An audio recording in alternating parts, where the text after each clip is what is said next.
बिस्मिल्लाहिर्रहमानिर्रहीम। अस्सलाम वालेकुम students, my name is Ali Ashar और आज जो हमारा टॉपिक है वो ज़ूलॉजी 402 का लेक्चर नंबर 2 है, जिसमें हम डाइजेशन को कवर अप करेंगे। अब डाइजेशन की अगर डेफिनेशन की बात की जाए तो it is a catabolic process in digestive tract by which ingested food is converted into simple diffusible and though substances that can be assimilated into body. अब डाइजेशन जो प्रोसेस है ये सिंपलेस्ट फॉर्म ऑफ लाइफ से complex जो form of life है तमाम तर जो लिविंग क्रिएचर्स हैं उनमें मौजूद है। अगर हम इसकी टाइप्स की बात करें तो depending upon the location of digestion इसको हम दो पार्ट्स में डिवाइड करते हैं, intracellular digestion and extra cellular digestion. अब अगर इंट्रासेलुलर डाइजेशन की बात की जाए तो it is the digestion within the body cells, not within the body cavity. Intracellular in the cell, जैसे इस डायग्राम में एक्सप्लेन किया गया है। अब इस अगर डायग्राम में देखें तो ये फूड पार्टिकल है। फूड पार्टिकल जो सेल है वो इंजेस्ट करता है, इनगल्फ करता है। उसके बाद जो एंजाइम्स होते हैं, एंजाइम उस पर वर्कआउट करते हैं और एंजाइम के बाद इस फूड की डाइजेशन होती है। डाइजेस्टेड न्यूट्रिएंट्स जो होंगे वो सेल अब्जॉर्ब कर लेगा और इसी तरह जो इंट्रासेलुलर डाइजेशन है वो सिंपलेस्ट फॉर्म ऑफ एनिमल से लेके कॉम्प्लेक्स फॉर्म ऑफ एनिमल्स में मौजूद होता है।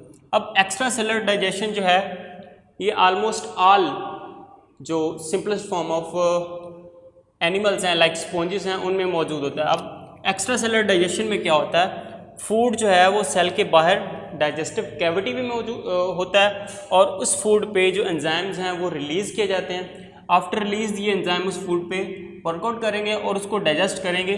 ये जो डाइजेस्टेड फूड होगा, जो डाइजेस्टिव कैविटी में मौजूद होगा, इस डाइजेस्टेड फूड को फिर वो सेल जो है वो इनगल्फ कर लेगा या टेक इन कर लेगा।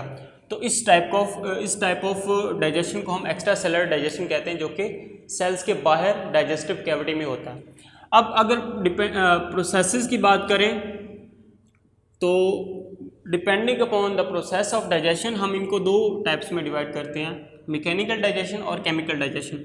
अब मैकेनिकल डाइजेशन जैसे कि नाम इंडिकेट कर रहा है, हम इसको फिजिकली जो फूड की ब्रेक डाउन करते हैं उसको मैकेनिकल डाइजेशन कहते हैं। मैकेनिकल डाइजेशन जो ज़्यादा कॉम्प्लेक्स फॉर्म ऑफ जो एनिमल्स हैं उनमें मौजूद होता है। लेकिन अगर हम ह्यूमंस अपने आप की बात करें तो ह्यूमंस में जो मैकेनिकल डाइजेशन है वो माउथ में होती है। इसके अलावा जब फूड जो है वो डाइजेस्टिव कैविटी में ट्रैवल करता है तो उसके दौरान जो स्टमक होता है उसमें स्टोर्ड होता है और स्टोर्ड फॉर्म में भी इसको मैकेनिकली ब्रेक डाउन किया जाता है। केमिकल डाइजेशन क्या है, digestion of food particles with the help of chemicals. अब ये केमिकल्स क्या होंगे, ये डिफरेंट टाइप्स ऑफ एंजाइम्स होंगे। मैकेनिकल डाइजेशन जो है वो सिंपल फॉर्म ऑफ लाइफ में मौजूद नहीं होती, क्योंकि वो एज अ होल उस फूड पार्टिकल को अपनी बॉडी सेल के अंदर इनगल्फ करते हैं। अब अगर हम बात करें animal strategies for getting food, तो एनिमल्स जो हैं वो दो टाइप के होते हैं, एक कंटिन्यूस फीडर होते हैं, एक डिसकंटिन्यूस फीडर्स होते हैं। अब मोस्टली जो कंटिन्यूस फीडर होते हैं वो ससाइल होते हैं या नॉन मोटाइल होते हैं। और इसकी वजह से क्या होता है कि नॉन मोटाइल एग्जाम्पल में अगर हम देखें तो हाइड्रा। अब हाइड्रा में क्या होगा, हाइड्रा में जो फूड है वो स्मॉल अमाउंट में एक ही बार नहीं जाएगा, वो कंटिन्यूसली जो, क्योंकि ये एक्वाटिक एनवायरनमेंट में मौजूद होता है इसीलिए ये कंटिन्यूसली फीड करता रहेगा अपने इर्द गिर्द मौजूद एनवायरनमेंट में मौजूद जो वाटर है उसके अंदर जो फूड पार्टिकल्स होंगे उनको ट्रैप करेगा और with the help of its टेंटैकल्स ये अपने माउथ के पास लेके आएगा और माउथ से फिर उसको बॉडी के अंदर या डाइजेस्टिव कैविटी के अंदर इनटेक कर लेगा। अब इसके जो सेल्स होते हैं, इसमें जो सेल्स होते हैं वो दोनों टाइप की डाइजेशन करते हैं, इंट्रासेलुलर एंड एक्स्ट्रा सेलुलर। अब इंट्रासेलुलर डाइजेशन में क्या होगा कि ये जो फूड पार्टिकल्स होंगे as a result of extra cellular digestion ये स्मॉल पार्टिकल्स में या स्मॉल फूड पैलेट्स में कन्वर्ट हो जाएंगे और इन फूड पैलेट्स को यहाँ पे जैसे कि क्रॉस सेक्शन में दिखाया कि यहाँ पे ये जो फूड है ये सेल के अंदर आएगा और यहाँ पर जो एंजाइम्स मौजूद होंगे, एंजाइम इस पे वर्कआउट करेंगे और इसको डाइजेस्ट कर देंगे। उसी तरह एक्स्ट्रा सेलुलर डाइजेशन में क्या होगा कि ये जो एंजाइम्स होंगे, इसमें दो टाइप के सेल होते हैं, एक एंजाइम सिक्रीटिंग सेल्स भी मौजूद होंगे। तो ये जो एंजाइम्स सिक्रीट करेंगे, ये जो एंजाइम्स होंगे ये फूड पार्टिकल्स पे अपना वर्कआउट करेंगे और उसके बाद उसको डाइजेस्ट कर देंगे या तोड़ देंगे। तो कंटिन्यूस फीडर्स जो होते हैं ये मोस्टली एक जगह पे रुके हुए होते हैं। अगर हम एनिमल स्ट्रैटेजीज की बात करें तो एनिमल्स जो हैं वो दो टाइप के होते हैं, एक तो कंटिन्यूस फीडर होते हैं और दूसरे डिसकंटिन्यूस फीडर होते हैं। जो कंटिन्यूस फीडर होते हैं वो मोस्टली ससाइल होते हैं या स्लो मूविंग होते हैं। इसके एग्जांपल जो है वो हाइड्रा है जो कि एक्वेटिक फॉर्म ऑफ लाइफ है। अब अगर कंटिन्यूस फीडर्स की बात की जाए तो इसमें इनकम्प्लीट डाइजेस्टिव ट्रैक होता है। It means that single opening होती है जिससे वो फूड इनटेक करेंगे और फूड को निकालेंगे। That single opening act as mouth and anus. अब इसमें क्या होता है, इसमें जो सेल्स होते हैं वो दो टाइप के होते हैं या दो सेल्स दो टाइप्स में डिफ्रेंशिएटेड होते हैं। एक जो एंजाइम को रिलीज करते हैं और एक जो फूड को इनटेक करने के बाद उस पर एंजाइम को वर्कआउट करवाते हैं। तो जो एंजाइम्स होंगे, क्योंकि जो फूड है जैसे हाइड्रा में अगर देखा जाए तो ये फॉर एग्जांपल ये वाटर फ्ली है, उसको अपने माउथ के थ्रू इंजेस्ट करवाता है। तो इस इंजेक्शन में ये जो फूड वाटर फ्ली है ये एक बड़ा चंक ऑफ फूड है, इसको डायरेक्टली सेल में इंटेक नहीं कर सकते। तो उसके लिए क्या होगा कि ये जो एंजाइम सिक्रीटिंग सेल्स होंगे ये एंजाइम रिलीज करेंगे और इस फूड को स्मॉल पैलेट्स में डिवाइड कर देंगे। अब ये जो पैलेट्स होंगे ये पैलेट्स जो हैं ये अगेन इसके उन सेल्स में आप कह सकते इन होंगे जो इंट्रासेलर डाइजेशन करता है। तो पहले जो है वो एक्स्ट्रा सेलर डाइजेशन होगी, उसके बाद इंट्रासेलर डाइजेशन होगी। तो इसके नतीजे में क्या होगा कि ये जो फूड पार्टिकल्स हैं ये मज़ीद स्मॉल न्यूट्रिएंट्स में डिवाइड हो जाएंगे और अगेन उसको फिर वो यूटिलाइज करेगा। ये आउटर एपिडर्मिस है और ये जो इनर सेल्स हैं। अब डिसकंटिन्यूस फीडर्स की बात की जाए तो डिसकंटिन्यूस फीडर्स जो होते हैं वो मोस्टली एक्टिव होते हैं या फास्ट मूविंग होते हैं। लाइक अपनी बात करते हैं ह्यूमंस जो हैं वो डिसकंटिन्यूस फीडर होते हैं। हम हर वक्त खाना नहीं खाते, डिफरेंट टाइम्स में खाते हैं। उसी तरह लाइंस हैं और बहुत से जितने भी आप कह सकते हैं वर्टिब्रेट्स हैं वो सारे के सारे डिसकंटिन्यूस फीडर्स होते हैं, क्योंकि उनके अंदर कंप्लीट डाइजेस्टिव ट्रैक होता है। दैट मीन्स उसमें एक सिंगल ओपनिंग नहीं होती, उसमें दो ओपनिंग्स होते हैं जो कि डाइजेस्टिव ट्यूब को या डाइजेस्टिव ट्रैक को एक साइड से फूड इनटेक करते हैं और दूसरी साइड से वो फूड जो है वो एक्सक्रीट आउट किया जाता है। अब इसी का अगला पार्ट है जिसमें फीडिंग बिहेवियर्स आते हैं। अब डिफरेंट एनिमल्स हैं, जिस तरह मैंने फर्स्ट लेक्चर में बताया था कि एवोल्यूशन जो है उसने अपना बहुत अहम जो रोल है वो अदा किया, जिसमें क्या होता है कि जितने भी एनिमल्स होते हैं वो अपने फूड में जिस तरह के न्यूट्रिएंट्स को ऑब्टेन कर देते हैं उस तरह के न्यूट्रिएंट्स वो खुद प्रिपेयर नहीं कर पाते, जिसके एग्जांपल मैंने आपको different types of amino acid की फॉर्म में दिया था। अब ये जो फीडिंग बिहेवियर्स हैं ये सिंपल से कॉम्प्लेक्स की तरफ हम देखेंगे। सिंपल फॉर्म ऑफ लाइफ में जो है simple form of feeding behaviour में सस्पेंशन फीडर्स आते हैं। अब सस्पेंशन फीडर्स क्या होते हैं? Those animals that remove the suspended food particles in the water by some sort of capturing और ट्रैपिंग और फिल्ट्रेशन मेथड। अब इनको हम फिल्टर फीडर्स भी कहते हैं क्योंकि इन्होंने फिल्ट्रेशन करनी होती है। फिल्टर फीडर्स में कॉमनली जो हम वेल का नाम सुनते हैं। अब वेल जो है वो एक लार्ज चंक ऑफ फिशेस को अपने मुंह के अंदर कैप्चर करती है। कैप्चर करने के बाद उसमें से वाटर को फिल्टर आउट कर देती है और एट द एंड जो फिशेस होंगी, स्मॉल फिशेस होंगी, उनको डाइजेस्ट करती है। अब इसकी बाकी एग्जांपल में पोलीसीड्स आते हैं, गैस्ट्रोपोड्स होते हैं और स्पॉन्जेस आते हैं। अब फ्लूइड फीडर्स ऐसे एनिमल्स होंगे जो कि liquid form of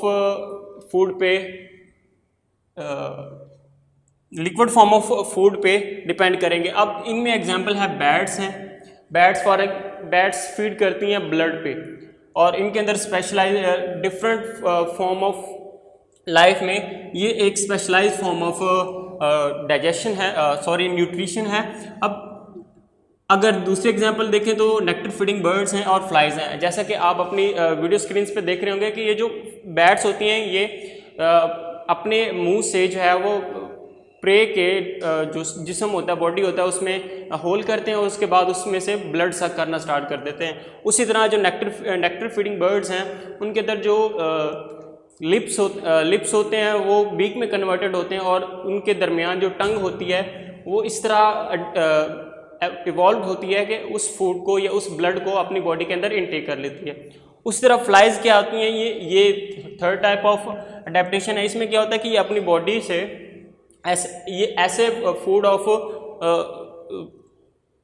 type of food पे फीड करते हैं जिसमें जो फूड है वो लिक्विड फॉर्म में होता है। जिस तरह आपने कॉमनली देखा होगा कि मक्खियाँ जो हैं वो पानी या लिक्विड फॉर्म ऑफ फूड पे जो है वो जाके बैठती हैं और उनको टेक इन करते हैं। थर्ड टाइप ऑफ फीडिंग जो है वो सबस्ट्रेट फीडिंग है। अब इसमें क्या होगा कि एनिमल जो होगा वो इटसेल्फ ऐसे एनवायरनमेंट में रह रहा होगा जहाँ पे उसका फूड मौजूद है। इसके एग्जांपल कैटरपिलर है। अब कैटरपिलर क्या होता है कि कैटरपिलर जो है वो लीव्स के ऊपर रह रहा होता है।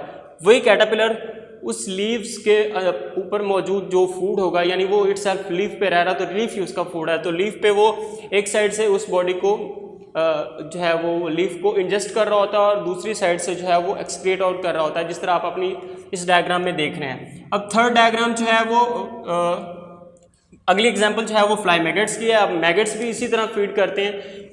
एक साइड से उन्होंने वो फीड करेंगे लीफ पे और दूसरी साइड से जो है वो बॉडी से एक्सक्रीट आउट कर रहे होंगे, और ये इनमें भी कंप्लीट डाइजेस्टिव ट्रैक मौजूद होता है। फोर्थ टाइप जो है वो प्लांट फीडर्स होते हैं, जिनको हम कॉमनली जानते हैं हर्बीवोर्स के नाम से। हर्बा वर्ड जो है उसका मीन होता है प्लांट, तो वोर्स मीन होता है जो ईट करने वाले होते हैं, तो हर्बीवोर्स प्लांट ईटर्स होते हैं। अब प्लांट ईटर्स डेफिनेटली जैसा नेम इंडिकेट कर रहा है दे कंज्यूम व्हाट प्लांट और प्लांट मटेरियल। इसकी एग्जांपल जो है वो डिफरेंट टाइप्स ऑफ वर्टिब्रेट्स है, बैफलोज हैं, काउज हैं और मोलस्क्स हैं। अब इनमें स्पेशलाइजेशन होती हैं different compartments of digestive track में। अगर हम मोलस्क देखें तो मोलस्क में जो रेड्यूला होता है,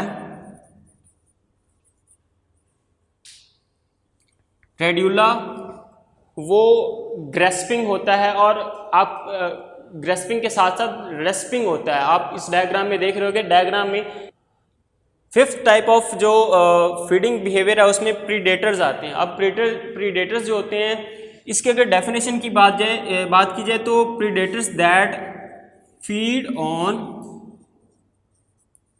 प्रे। अब prey is a live animal. Prey का लाइव होना प्रीडेटर के लिए ज़रूरी होता है और ये इसी तरह लिविंग क्रिएचर को डायरेक्टली इनटेक करेंगे। अब इसकी टाइप्स में मोटाइल स्टाकर्स आते हैं, लर्किंग्स आते हैं, लर्किंग प्रीडेटर्स आते हैं, ससाइल अपॉर्चुनिटीज आते हैं और ग्राजर्स आते हैं।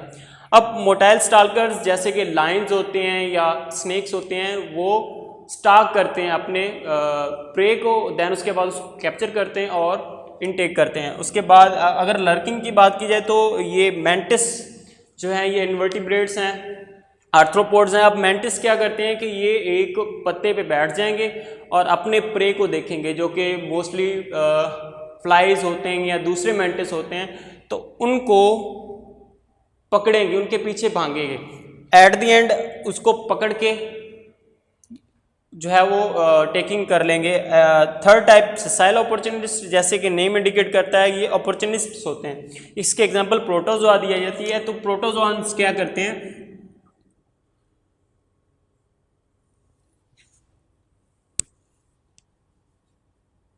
ये सिंपल फॉर्म ऑफ प्रोटोजोआ है, इसके फ्लैजेला मौजूद होंगे।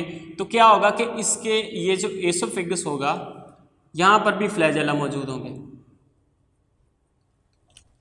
ठीक है, तो ये क्या करेंगे कि ये अपनी जगह पे बैठे रहेंगे, ससाइल होंगे, इनका फूड जो है वो इटसेल्फ इनकी बॉडी के पास आएगा। ये जो सीलिया हैं, सीलिया की मूवमेंट जो है वो इस फूड को इसके एसोफेगस में या माउथ में आने के लिए मूव करेगी और एट द एंड जो है ये बॉडी के अंदर इनटेक हो जाएगा और फर्दर इसकी डाइजेशन स्टार्ट हो जाएगी। थर्ड लास्ट टाइप जो है वो ग्राजर्स हैं। इसके एग्जांपल ट्यूनिकेट्स हैं। अब ग्राजर्स क्या होते हैं, ये उन एनिमल्स पे फीड करते हैं जो कि हर्ब्स पे एक्चुअली फीड कर रहे होते हैं already. That's all for today's lecture. अगर आप लोगों को किसी बात पे समझ ना आई हो, कोई प्रॉब्लम हो, तो आप कमेंट्स में हैं इसका क्वेश्चन पूछ सकते हैं।